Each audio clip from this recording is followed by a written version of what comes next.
After finishing his electrician apprenticeship, Liam Hayes took great satisfaction in being a hard worker and a kind spouse. He worked tirelessly to get certification and establish himself as one of Glow's most dependable workers. They were married for 8 years, and he never missed an opportunity to spend time with Olivia. Liam had recently seen minor changes in Olivia's conduct that made him concerned. Olivia is a sociology major. When Professor had the opportunity to attend seminars in Cincinnati, she became famous for her meticulousness and ambition. Liam extended an invitation to join along, but she was adamant on doing it alone, despite her enthusiasm for the chance, stressing its significance for her professional growth while also drawing his attention to their impending spring break getaway. Liam trusted her judgment and agreed, but he was not happy about her insisting that he remain behind. Around 6:00 p.m. on Wednesday, Liam made it home. Weary after a hard day he had remained up late to get a wiring job done, which put him in a painful spot and left him with a peaceful home. Brought up the fact that Olivia had departed earlier for her 3-day seminar in Cincinnati, which he had contemplated attending. Had promised him they could spend quality time together on their next cruise, so he took the day off to be with her. Brought to light by the tickets shown on the sideboard, Liam saw upon entering the property that no correspondence had been received from. After Olivia assured him that she had arrived safely, he felt apprehensive and decided to give her a call. After 2 rings, she answered. "You must be reading my mind since you seem so upbeat. I was going to refer to you as Liam." She spoke to him in a friendly tone, and he was unsurprised to hear background noise, since her caller ID would have showed. It was him. "I'm always aware of what's on your mind, so I made sure you got there safely." "The ride was great," she said with a laugh, "since you had a good map." "I had no trouble finding the Sharon since the printed version was for me and the traffic was minimal. Would do everything for you, my love. I was even considering requesting time off work to be with you, but Liam jokingly told me, 'No, you're bypassing this place.'" Olivia's voice started off harsher than anticipated before it began to soften. "We decided to postpone our vacation till spring break, but hey, Olivia, I'm only joking." Liam responded without asking my supervisor, although he was unnerved by her angry response. "I'll behave and stay home," she urged, her voice betraying her relief. "This week is jam-packed with seminars, so we won't have much time to hang around. By the way, Liam, is there anything you really needed?" Said, "Oh, I am absolutely stranded without my sewing kit and lint brush in my travel bag." "If you have already searched the bedroom and found nothing, you should look in the trunk of your automobile." Proceeding to the bedroom, he saw the bag on the dresser and retrieved the cordless phone, only to discover that it belonged to on the nightstand. "I was relieved that I didn't have to use the garage if." When I asked if there was anything more I could get, she paused and replied, "I have to go now. I'm third in line at the hotel store. The front desk is likely to get few calls this week due to my presentation tomorrow night and dinner plans on Friday night." "That's okay, honey. I'll be back by dinner time because my final session is on Saturday morning. I'll see you on Saturday night, so long as you stay busy," Liam said. They ended the call with some more small talk, but Liam still had an uneasy feeling about Olivia's too intense. Her behavior had changed when he made a joke about joining her. He was eerily silent at times and too accommodating at others, even when they first considered his accompanying her too. Despite her strong opposition, Liam ignored her in Cincinnati, forced himself to eat, and ultimately chose to. With 40 minutes to spare before pizza delivery, he ascended to the upper floor for a shower and stripped down to his underwear and returned to the kitchen, where he sat back with a drink and relaxed until the pizza came, even though he was aware he needed to make some dietary changes, but he ignored the advice since he was already fit thanks to his busy profession and because Olivia wasn't around. he decided to pack the leftovers for lunch at work, so he wouldn't have to worry about her disapproving look. Reheat them. Liam sat through the next hour of news, but his mind kept wandering to Olivia's recent actions indicate a change in her attitude. She has persisted in her refusal to let him join her in Cincinnati. He was irritated by Olivia, a beautiful 35-year-old lady with jet black hair and her beautiful eyes. She had just begun her position as a junior professor at the nearby. Her freshman year, she often brought up her TA Adam, but she hadn't addressed him since returning. At first, Olivia didn't plan to attend any seminars over the semester break, but she changed her mind in November. Seemed to be okay with Liam accompanying her, but she grew determined to travel alone after just 2 weeks, even offering. Liam grudgingly consented to her request over Christmas, and they planned an activity for spring break instead. Beautiful time with loved ones. Rarely mentioning the vacation, Liam saw Olivia getting ready to go to Cincinnati. As is her customary pattern, she begins packing at around 8 p.m., well in advance of New Year's.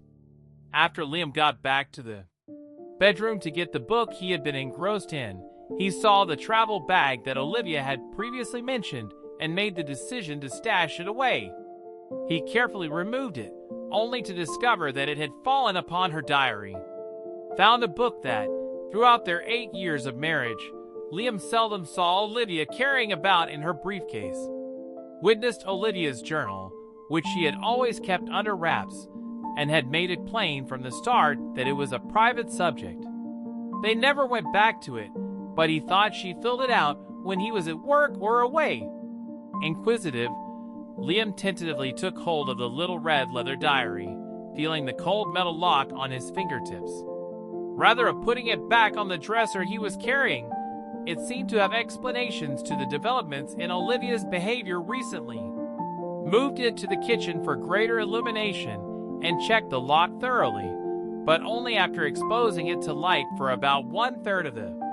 He found it strange that the journal's pages had already been utilized, as 8 years' worth of writing wouldn't fit in such a little area. Wondered if she had previous diaries somewhere else, maybe in her closet. After all, they all had their own storage space. Since Liam had never been inside Olivia's house before, he took a quick glance before making his way back up the stairs to their bedroom. After a thorough search, he located a shoe box on the uppermost shelf that included a number of red leather journals that matched. He proceeded to bring them to the. In the kitchen, he saw that they were almost indistinguishable, except that the spines of each had a little white circle with the numbers 1 on them. From the 1st to the 6th, with the exception of the present one, all of the journals had the name Chandler and were numbered on the reverse. The lock seemed to be similar, without any identifying insignia, and Liam identified them as belonging to an embossed specialist business. It caused him to question if one key might unlock them all. After looking them up in the phone book, Liam contacted the business using a youthful. The clerk assured me that they had 2 identical diaries available and informed me that the business stayed open until 10 o'clock in the hopes of obtaining a key that would work for Liam. Chose to purchase one since picking the locks would have been too risky and breaking them would have exposed his eavesdropping and Olivia's. Only 30 minutes later, Liam was on his way home with a brand new red leather diary and its a bag containing a metal key that had cost over $60, but he rationalized that he could always donate if it helped him discover what was bothering Olivia. Therefore, he thought it was worth the cost. After he gave her the new journal, thoughts of everything that Olivia may be hiding began to run through his head. A disease, just like she had done in the past when she withheld test results until she realized they weren't severe. Another probable cause may be work-related stress, such as strained relationships with coworkers, which she preferred not to bring up with him. However, the shadowy possibility that she was unfaithful nipped at his ego, and he shuddered at the notion, preferring to direct his attention elsewhere. Easier ways to explain things. Liam and Olivia were always a strange combination. He had a small body, blonde hair, and intense blue eyes. His work on Olivia emphasized his athletic physique. Contrasted with this, the other had slim, towering frame, stunning black hair, and expressive eyes. Olivia graduated soon after they met in school, but they didn't reconnect until a mutual friend's party years later. Initially settling into a modest home together, they eventually upgraded to a more spacious one in the hopes of beginning a. Upon returning home, Liam was uncertain as to whether the key included in the shoe box would open Olivia's diaries. Discovered a little envelope that had the original key. Taking it in his palm made him question for a moment whether he need to have spoken with the shop clerk about the similarity or difference between all the locks before deciding to. 5 minutes after abandoning the notion, Liam sat in the kitchen. He had no intention of wasting time seeking for a match. As perched on a Coke, surrounded by a stack of journals, he gazed over Olivia's latest journal, which was discussing. He was torn between unlocking it and violating her trust, which would have been devastating to her health, and, with a steady hand, he inserted the key into the lock, twisted it ever so gently, and to Liam's relief, it fit snugly. When he opened the diary and started reading the most recent entry, his expression changed to one of horror, and he staggered to the sink. After he shook off the sticky residue, he carried the overflowing soda cannon that he had crushed in his palm. After placing the journals and the key to the living room on the nightstand, he turned on a light and dove headfirst into bed. Liam, resolute in his pursuit of truth, flipped open the current journal and started reading the entry on the first page. Begun in early June, more than 6 months ago, they described Olivia's contentment with her life, husband, children, profession, but being aware of how everything came to a head made me question every word I spoke. As Liam perused the entries, he came across one from early September that drew his eye. Olivia had written about their encounter. Adam Torres, Liam, her new assistant, read the chapter twice in a quest to find. On September 8th, hints appeared when Adam Torres, my new assistant, showed up at my office. He resembles me of a movie star with his scruffy beard, dark eyes, and somewhat larger stature than myself. He also left me a. Liam looked for any more references to Adam in the next 2 entries, so he printed down his grades and concluded that he was competent. Concentrated on a big class of more than 100 kids without making any more mention of him, Olivia seemed satisfied, but somewhat. Adam was written on September 15th, after she had been overwhelmed by her teaching love mode. When I work on lectures for the female students, they are assisting me with managing the large class and addressing students' queries. Find him very attractive. In fact, some have even said that his resemblance to Leonardo DiCaprio explains his magnetic appeal. More and more references to Adam Torres appeared in Liam's reading. Although some students may have dropped out, lessons on September 20th are proceeding nicely. Adam sits in the front row, watching me carefully, and I should probably do something about the fact that I'm finding this course too challenging. On September 24th, I had a few hours to myself. Why not give him additional work to do? Today, I collaborated with Adam on a reading project, and we were rather productive as we made copies and selected articles. I am also interested in. This is the first time I've ever considered broaching the subject of establishing a family with Liam. Wow, I caught Adam spying on me during my class once again on September 30th. Looked down on him, but he just smirked and kept staring. When class ended, the female students flocked to him. I feel like I'm spending too much time on him with questions that don't pertain to the topic at hand, even if my pupils are generally doing well. The increasing demands of my position, I would want to make sure that they are successful in future submissions. Mirroring Olivia's positive outlook and pleasure, she enthusiastically shared her enthusiasm for talking to Liam about kids and they decided to hold off until after the school year concluded before giving it another go on October 8th. I informed Adam that I was going to quit taking the pill after the spring semester because I am overjoyed that Liam and I have chosen to create a family. His real joy for us caught me off guard as he embraced me fiercely in my office. I had to carefully pry him away. I was worried when Adam arrived to my office today. I failed to realize that the door had been open since October 10th. Until I heard the door shut and lock, he continued to approach me, smiling and saying that no one could see us. At that point, I pleaded with him to open the door. On October 11th, Adam assisted me in preparing for a quiz, but that moment made me wonder what he was trying to accomplish. I informed him it was okay, and he apologized today for yesterday's door lock. He said that he enjoys being around older ladies more than females his own age when I inquired as to his fascination with me. I told him I'm married and content, but October 13th, I'll admit I was flattered. I thought Adam might drop by today, but he didn't. It's strange, but I felt a hint of. It was my regret that Adam wanted to end our conversation about his interest in older women on October 16th. Upon questioning him about his inclination for older ladies, he said that his first encounter was. He said that ladies his age are confused about their desires, while he was speaking with a 40-year-old widow. While we were talking, he embraced me.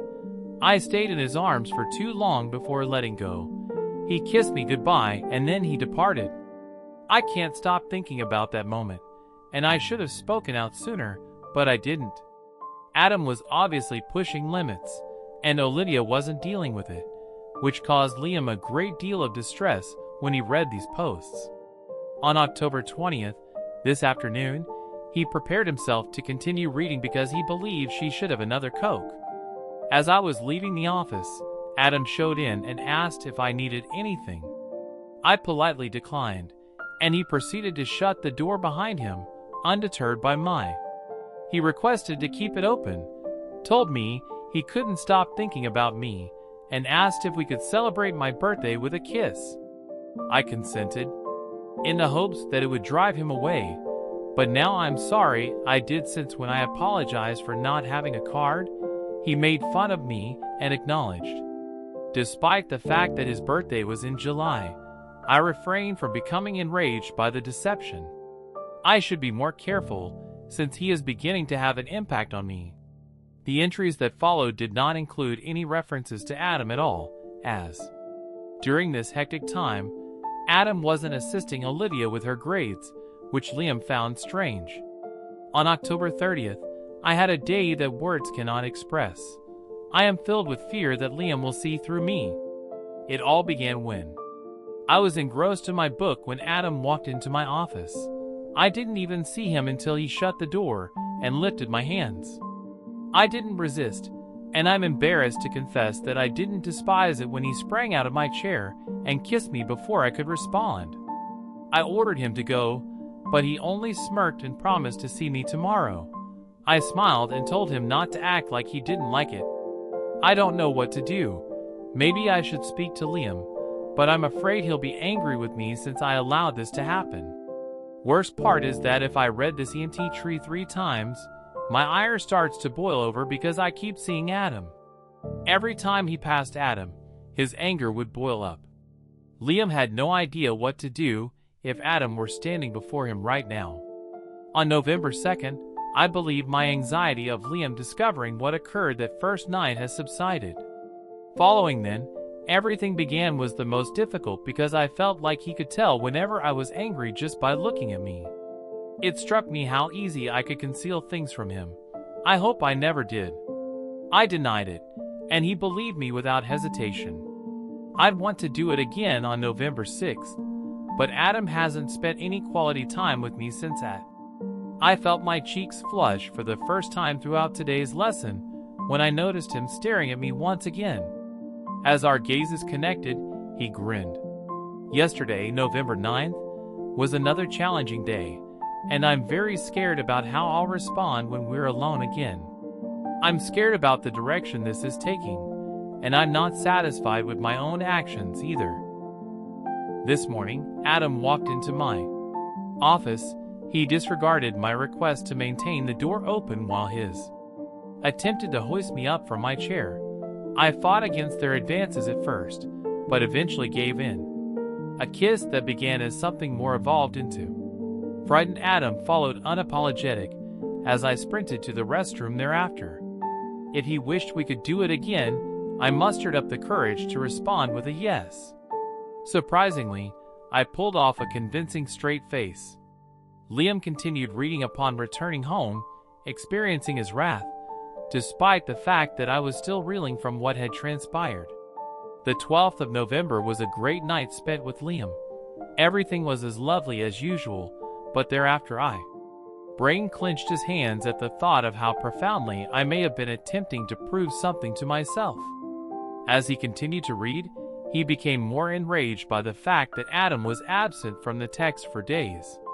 I don't know what's up with Olivia, but she seemed very absorbed in her studies and the impending conclusion of the semester on November 17th. I was unprepared for the peculiar influence that Adam would have on me when he entered my life. I met with him in my office today and reminded him that we needed to discuss our last encounter, during which I clarified that it had been inappropriate and that I told him my job was in jeopardy and that I was happily married, but he just nodded and grinned before asking if I wanted. We've passed a perilous line when he locks the door himself, leaving me astonished and unsure of whether he should. I'm conflicted. On one hand, I know I should intervene to stop him, but on the other, I maintain that we haven't done anything unsalvageable. I will never confide in Liam, and at least no one can peek into my office because of this. It was all only an hour ago, and I'm still on cloud 9 from the euphoria. I really need to gather myself before my encounter with Liam tonight. Things were obviously getting out of hand, and Liam's hand shook as he read it. Made the decision to read every journal, regardless of the time it took, after realizing he didn't know Olivia as well as he had thought. He quickly checked the time and saw that it was already 2 in the morning. With no way to back out at this point, Liam called his office and set everything up. To skip the next day, his life took a surreal turn, as love and ambitions took center stage. There was once hope for a better future, but today all that remains is a desolate wasteland and growing fury. Despite the late hour, he took a break to use the restroom, got another cola, and then returned to the stack of journals. It had been only 8 hours since their previous conversation, and his doubts were starting to overwhelm him. I maintained the table between Adam and myself when he visited my office on November 22nd. I didn't even bother to lock the door. I've been haunted by guilt to the point that I couldn't bear to let him touch me. I swear he could feel my make a decision. Now all I have to do is hold on to it. Liam failed to see that the following. Olivia seemed hopeful in her last few postings as the semester came to a close, with only a few weeks left to go. On November 23rd, I informed.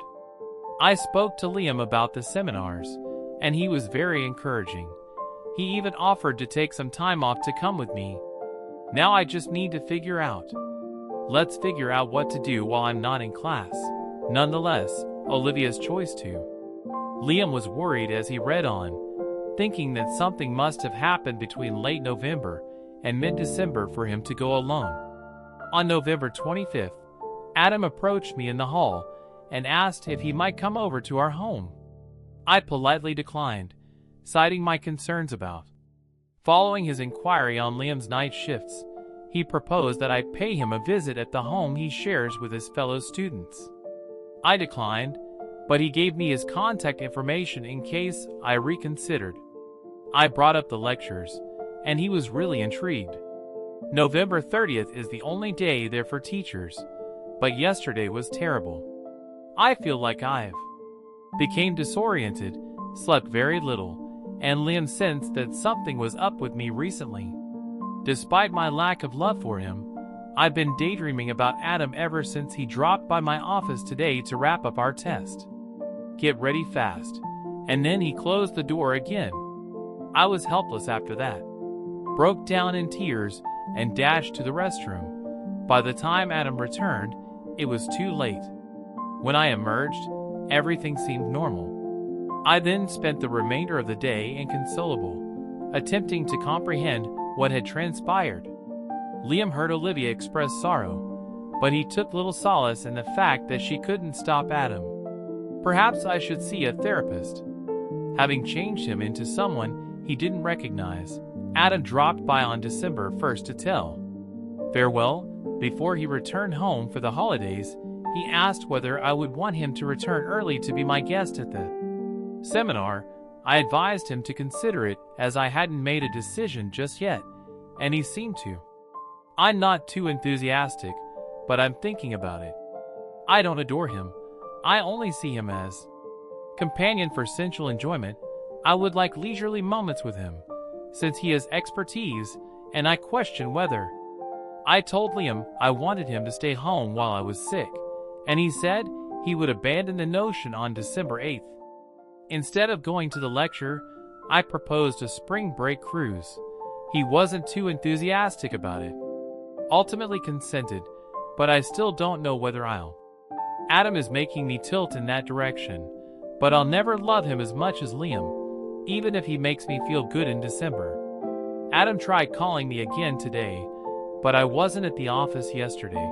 Nonetheless, in accordance with his recommendation, I have reserved rooms 412 and 414 at the Sharon. He's so excited since he's using his visa to pay for room 414, but I'm a little nervous. I'm crossing my fingers that these 3 evenings will be his last before he leaves after the semester. My only prayer is that Liam will never find out. On December 28th, Liam quickly glanced over the remaining December postings and saw a tiny mention of Adam. I was relieved that Liam was at work yesterday, since Adam phoned and wanted to know whether we were still planned. Hearing his voice frightened me. To the seminar, I told him I would, and he seemed relieved. However, I am anxious. I looked at the clock, and it was about 5 in the morning. However, I was hell-bent on finishing this quickly, perceiving the following entry as the one. As he made himself a cup of coffee and opened the diary, he read the first entry and discovered Olivia had been leading a. After months of planning, her plans with Adam were set in action on January 3rd. Tomorrow is the big day. I'll pick up Adam before we depart, and then I get 3 nights with Adam and 3 days of seminars. Would have to leave him behind if Liam hadn't insisted on going. Otherwise, I wouldn't have been able to. Thought of anything to say, I went to the mall near Sharon and found a Victoria's hidden store. Maybe I'll make a purchase. Would it seem weird to wash an erotic item for Adam and then wear it to Liam? Liam will never suspect a thing. It's hard to believe, but I'm looking forward to the vacation Olivia described. I wonder whether Adam has other expectations. Liam and I haven't done it yet, and I'm not sure I want to since it may make Liam suspicious. Perhaps I should hold off on trying anything new for now. Inspiration for our vacation and act like I'm feeling daring. I've begun to pack, and I hope Liam doesn't think it's strange that I'd rather not suggest anything to him, but reading these ideas over makes me wonder whether I'm up to the challenge. What transpired at my workplace was completely unplanned, but this trip seems quite deliberate. I'm at a loss as to why. Liam finished off the last payment for Adam's hotel and travel charges, but I still had a moment of weakness and may back out. As he sipped his coffee, the journaler thought back on the 3 days of reading a detailed plan. He had already made up his mind that his marriage could not be saved, regardless of what Olivia did. Cancelled her plans with Adam, the trust between them was shattered, and forgiveness seemed like an insurmountable mountain to climb. In the moments leading up to noon, his love for Olivia waned and his anger for Adam intensified. Liam got up from his desk and reached for his cordless phone, which he had left on the desk. He phoned the number that Pierre had seen on the screen. The woman's tone was soothing and professional as she said, How can I assist you? Liam timidly said. Do you deal with cases involving infidelity? He wasn't sure how to word his question. Was he asking if you meant gathering proof of an unfaithful spouse? Would you be interested in speaking with a detective? I could really use it. In response to Liam's reassuring words, a man's voice accompanied by soft rock entered the room after a short hold. You're trying to figure out whether Frances Hopkins was unfaithful, how? Liam, I believe my wife is having an affair at the Sheraton Hotel close to the airport, and I was wondering if I might be of assistance to you. I need photos, and to know how much it costs to book a room at the Sheraton Hotel, which is located close to the airport. She is now there and will remain till Saturday. When exactly does this take place? They were in the same room yesterday night, but I'm in room 414 this morning while she's in 412. She didn't decide to take action until this morning, and he's accompanying her to seminars as she chuckles softly. After I get the unintended pun, I'll ask for clarification, and we can talk about it. Could you kindly supply the names and descriptions of the surveillance options that Liam mentioned? Even though he wanted to move fast, he promised to send Olivia a snapshot and included Adam's name and a rough, detailed account from the journals. Mr. Hayes, we are able to set up. It will just take a few minutes, and I have a contact, so I'll just keep the cameras in both rooms this afternoon until they check out. At the Sheraton, who grants us access in exchange for a fixed sum so that we may take pictures of. There was some hesitation from Liam when you brought up the topic of cameras. Would the price drop if you just? We would still want cameras in both rooms to capture photographs, since we cannot anticipate which one they would use. The said charge covers everything. Liam agreed that the equipment and access prices were reasonable considering your request. I'll pay, but Frances couldn't see him. Is a front payment required? Our website offers a secure payment option, use case number 13728, to guarantee your. We move swiftly once confirmation that the money has been properly completed. You'll be able to keep the video since it will be burned onto a DVD. All I need right now are clear images. I'm not looking for anything graphic, just proof of. Of course, Mr. Hayes, I will ensure that the DVD is kept on and send the stills by tomorrow evening. File until its use is required. Liam then gave his phone number and made the payment over the phone. Liam was pleased to hear that the investigator had verified the money and promised to start setting everything up that same afternoon. Finally gave in to sleepiness and slept off on the sofa. He awoke in the late afternoon, feeling marginally revived but still a little hazy. He began reading Olivia's first journal entry after entry after entry while reheating leftover pizza. This time, he read quickly, leaving the specifics at 10 o'clock in the evening. Just as he was about to wrap up, Olivia called him. They had a lengthy chat. Liam had a cruel irony following the conversation, since the two were cordial yet secretive. Meanwhile, Olivia was probably up to no good as well. He picked up where he left off reading, but his mind kept wandering to what may occurs at the Sheraton by 1 o'clock in the morning. After completing Volume 2, Liam, ignoring the bed he had shared with Olivia, he decided to sleep on the sofa as weariness set in. Surprisingly, he was up at 7 in the morning after a restful night's sleep. Revitalized, he whipped himself a meal in no time and dove headfirst into the third and fourth diaries. Complete by noon, Liam put the diaries aside and got to work on his to-do list. Prior to his last payment and locker clearance, he went to GL Tech, where his supervisor, Grant, attempted to convince him to stay. Grant wished Liam well, asked him to remain, but he also left the door open in case he wanted to come back once he explained his situation. After that, Liam went to the bank and took out over $20,000, just short of the amount that was required, from his joint and personal accounts. His signature was required since he needed the funds for urgent expenditures upon his return home. Approximate 4 o'clock p.m. After retrieving a message from Hopkins's investigation, Liam checked his answering machine and answered the call. Please contact Francis at Hopkins Investigations as soon as possible. I am here to assist. Yes, Mr. Hayes, I am answering your call. Liam Hayes assured me that his voice would remain steady. I put up the cameras yesterday and took film early today. When we placed them up, both rooms were unoccupied, so it... Liam paused before asking, did you discover anything that would lead you to suspect?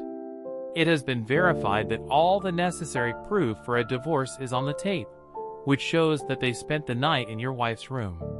DVD and 3 stills are prepared to be sent to you if you'd like. Liam's chest constricted and his eyesight became hazy from crying. Confirmation struck like a sword to his heart. He hadn't anticipated it despite all the reading. Yes, please email. The photographs. Naturally, Mr. Hayes, now that everything is in order, our company is. Finished, Liam was able to remain silent, and for that, I am eternally grateful to the detective. Are you all right? I noticed that your voice has changed since yesterday. The edge is obvious, and Liam, who is sometimes quite passionate, managed to steady his voice. I'll be grateful for that. Thank you for your assistance. I will contact you again if anything else comes up. In the event that you go forward with it. Over the phone, Francis Hopkins, the divorce mediator, indicated that, barring your specific instructions to the contrary, we will retain the information for 1 year. Please don't worry about me.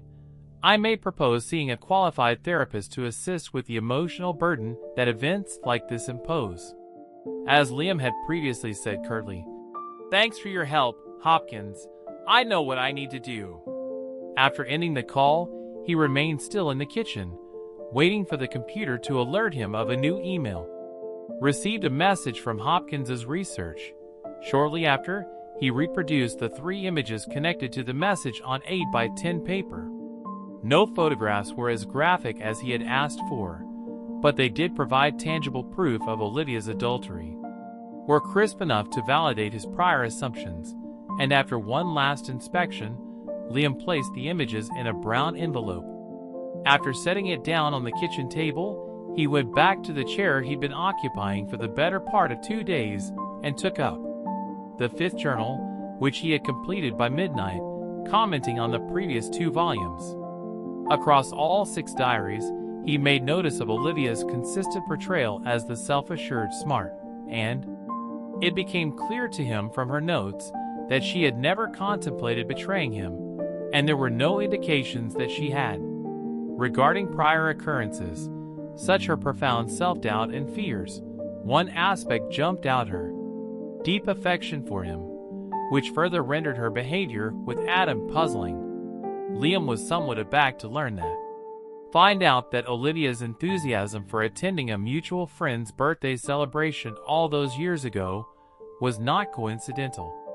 Liam was captivated by the journals to the point that he failed to notice that the birthday host recognized him and had requested his presence.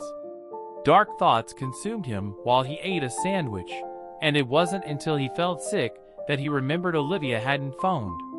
He became obsessed with Olivia and Adam, and these ideas strengthened his determination to go through with his intentions.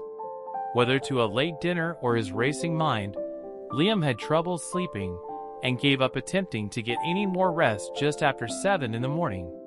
He got the day started at 8:30, calling his brother Barney, his sole close relative, even though they didn't have any. Despite their hostility, they never saw one other outside of Christmas time, and Barney was taken aback by the unexpected visitor. Liam got at his brother's house just after 10 a.m., but he insisted that no further arrangements had been made by his family. And assembled. Barney's kids were playing in the kitchen while Hazel, who was aware that the family was planned a Disneyland vacation, made coffee. During spring break, Liam gave each student a $100 cash to use as spending money. Embraced him in a show of appreciation, and Barney grinned, albeit perplexed that you didn't. You're obligated to do that, Liam. What gives? Have you won the lottery? They conversed over coffee with a slight grin, nothing more than that. I just felt generous.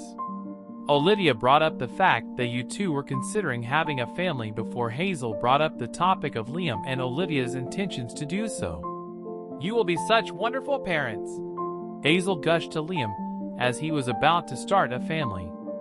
She spoke to you about that, huh? Women really do talk, I thought for a while before responding. Despite everything, he went on to remark that it's difficult to predict the outcome of such situations before Hazel may react. He then directed the discussion toward Barney's position as a restaurant manager, saying, "Life gets in the way of those decisions. Just in case we don't see one another until next Christmas, I hope everything works out for Liam," since he got up and left a few minutes later. Embraced Hazel briefly before shaking his brother's hand. "I'll be thinking about you," he said. While Liam sped off, Barney glanced across at Hazel and thought, "I wonder what that was about him." Liam seemed to be thinking about something, but he was reluctant to discuss it, so Hazel shrugged and assumed he was just passing the time.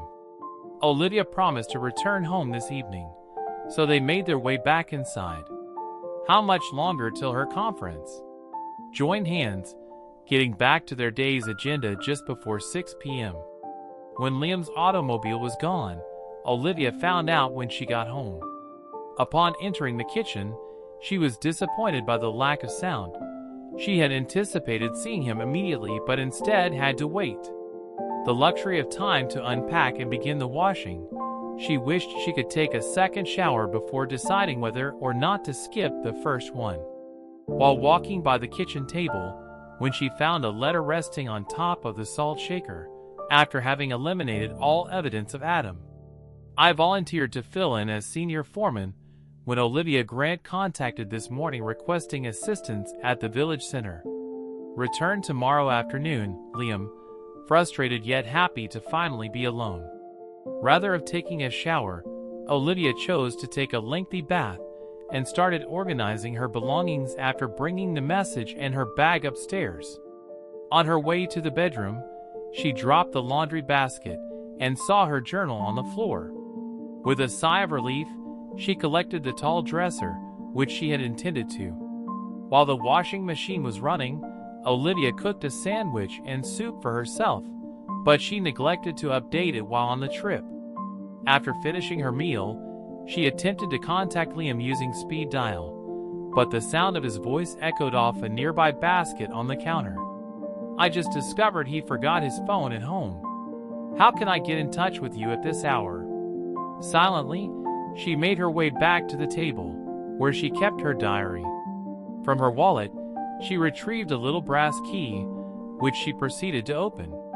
"I started writing on January 7th, and now that the first 4 days of my existence have passed, I have to put it all down, and some of it won't be easy, but you have to win."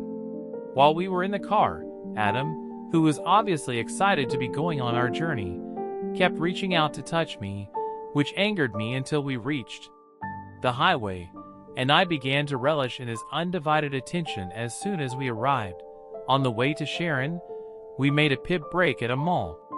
I went to Victoria's Secret while he was in the pharmacy. He came back with me before I finished shopping, and we made some recommendations. I purchased a pair that he loved and 2 that I selected.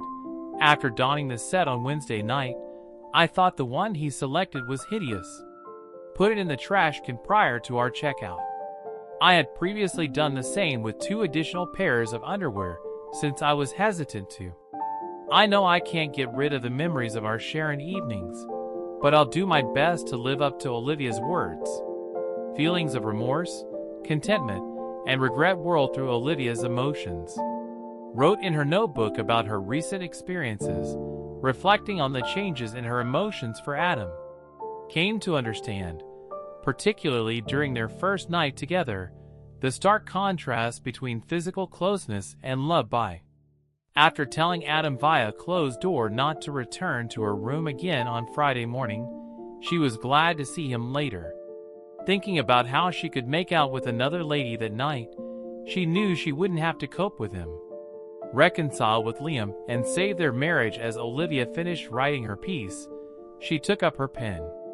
She went upstairs to get a cordless phone and used Mark's diary as a bookmark before putting it back on the table.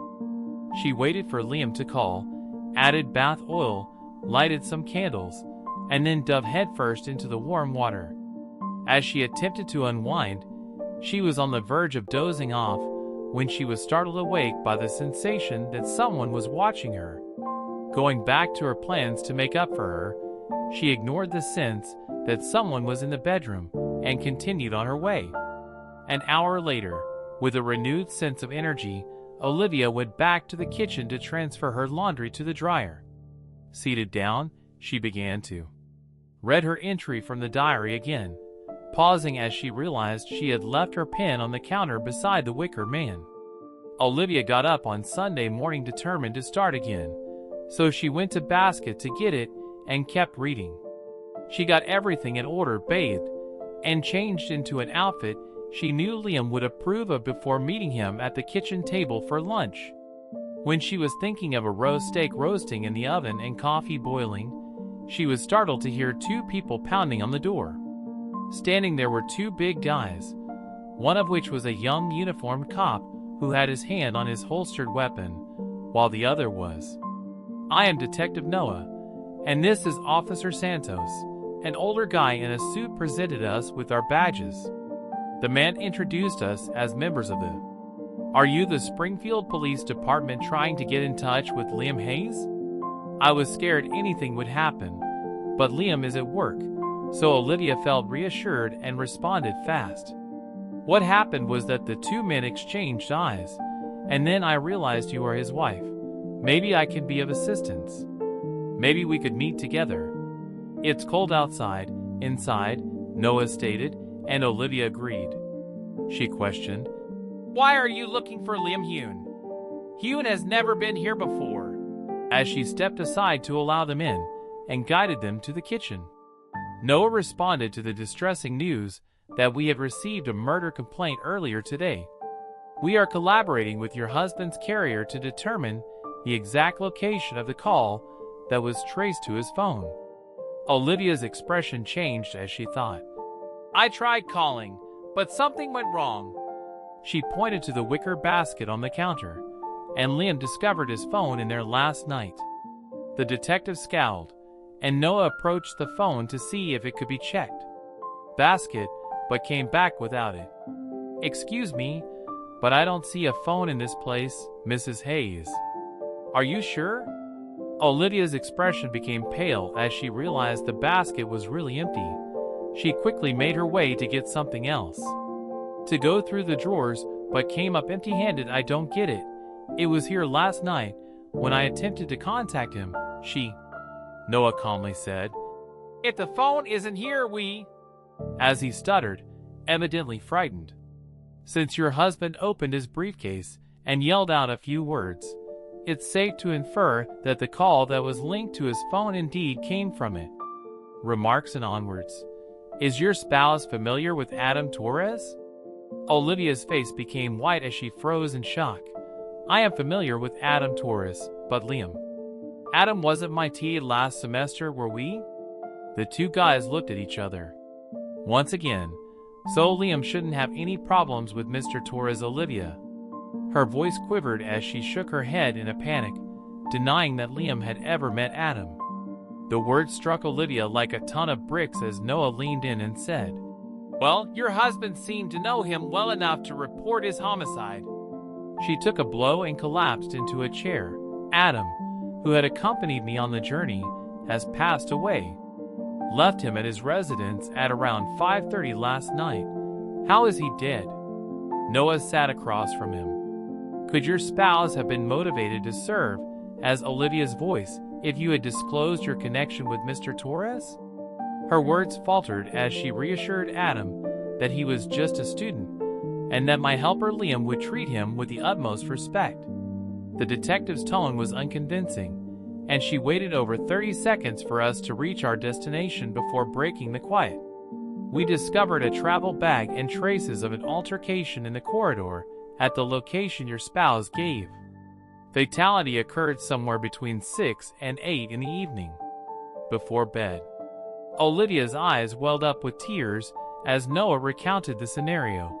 She vowed to herself that Liam would never do anything like that to anybody. Noah reviewed his notes in accordance with state records, and he was more enraged than unhappy. One of the rounds discovered at the site matched the caliber of the weapon that our husband is permitted to carry, which is .25.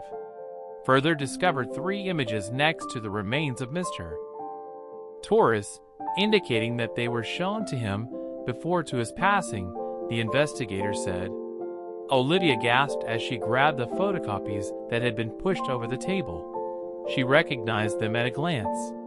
While Vault was sobbing into her hands, Liam had no idea her phone had chimed, cutting off his attention. At the same time, he made a quick phone call, taking notes as he listened, and then Thanks to Olivia, the location of your husband's phone was found to be in Niagara Falls, Ontario. In a Walmart trash can, authorities discovered his phone, credit cards, and a .025 caliber revolver, in addition to his cars.